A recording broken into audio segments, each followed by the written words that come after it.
यमुना के प्रदूषण को लेकर के डीपीसीसी की एक रिपोर्ट 4 अक्टूबर को जारी हुई थी।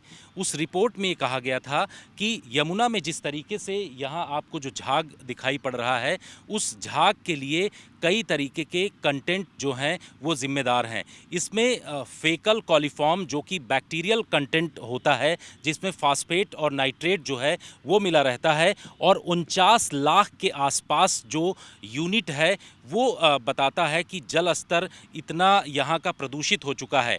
2022 में भी कुछ इसी तरीके की रिपोर्ट आई थी, जिसमें ये पता चला था कि उस दौरान जो है यहाँ यमुना के अंदर जो झाग का स्तर है वो काफ़ी बढ़ गया था, और उस दौरान भी जो कंटेंट था वो 63 लाख यूनिट के आसपास था, जो कि इस यमुना नदी को काफ़ी प्रदूषित करती हैं। तो इस तरीके की रिपोर्ट सरकारों की तरफ से लगातार आ रहा है, लेकिन जिस तरीके यहाँ पर आपको ये झाग दिखाई पड़ रहा है, ये झाग सिर्फ इस इलाके में नहीं है, यमुना के कई इलाकों में इसी तरीके से पूरी झाग फैली हुई है, जिसको कि लेकर के लगातार कोशिश जरूर की जा रही है। लेकिन हर साल चाहे छठ का पर्व हो या फिर अन्य दूसरे पर्व हों, उस दौरान जब छठ व्रत करने वाले लोग यमुना नदी में यहाँ पर पहुँचते हैं तो उनको काफ़ी दिक्कतों का सामना करना पड़ता है। स्नान करने के समय इस तरीके से ये जो पूरी झाग यहाँ पर फैली हुई है वो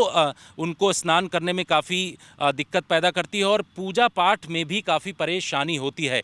पोल्यूशन लेवल जो यमुना का इस वक्त काफ़ी बढ़ा हुआ है। हालांकि समय समय पर इस तरीके का दावा किया जाता रहा है कि यमुना नदी को थेम्स नदी में तब्दील कर दिया जाएगा और ये पूरी तरीके से इसको पोल्यूशन रहित बना दिया जाएगा। लेकिन यमुना का जो पानी है और इसके आसपास जो खादर का इलाका है वो सब्जियां बोने के लिए उसका इस्तेमाल करते हैं। जितना जल यहाँ पर प्रदूषित है, कई तरीके के कंटेंट नालों के जरिए यहाँ पर पहुँचते हैं, जिसमें सल्फेट और नाइट्रेट के कंटेंट होते हैं, जो कि शरीर के लिए काफ़ी हानिकारक होता है। और ये तमाम कंटेंट इस यमुना के जल में पाए जा रहे हैं, इस तरीके की जानकारी मिल रही है, क्योंकि इसी कंटेंट की वजह से ये जो झाग है सफ़ेद झाग में तब्दील हो जाता है, और इसमें सोप का भी कंटेंट काफ़ी मिलता है, जो कि शरीर को नुकसान पहुंचाता है। तो यमुना में किस तरीके से साफ़ सफाई करना है, इसको लेकर के हमेशा से सरकारों की तरफ से दावे किए जाते रहे हैं,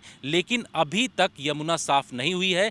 कालिंदी कुंज का ये जो ब्रिज का इलाका है, इसमें ये जो पूरा आधा से ज़्यादा हिस्सा है ये पूरी तरीके से सफ़ेद चादर में तब्दील हो चुका है। और इस जगह जब भी कोई यहाँ पर शख्स पहुँचता है तो उसको दिक्कतें होती हैं। आने वाले समय में छठ पर्व है, उनको भी दिक्कतों का सामना करना पड़ेगा। इस वजह से यहाँ साफ़ सफाई की स्थिति देखनी होगी, और अगर साफ़ सफाई नहीं किया जाएगा तो यमुना का जल स्तर ऐसे ही यहाँ पर ख़राब होता रहेगा। दिल्ली के कालिंदी कुंज से कैमरामैन इमैनुअल के साथ जितेंद्र सिंह, आज तक।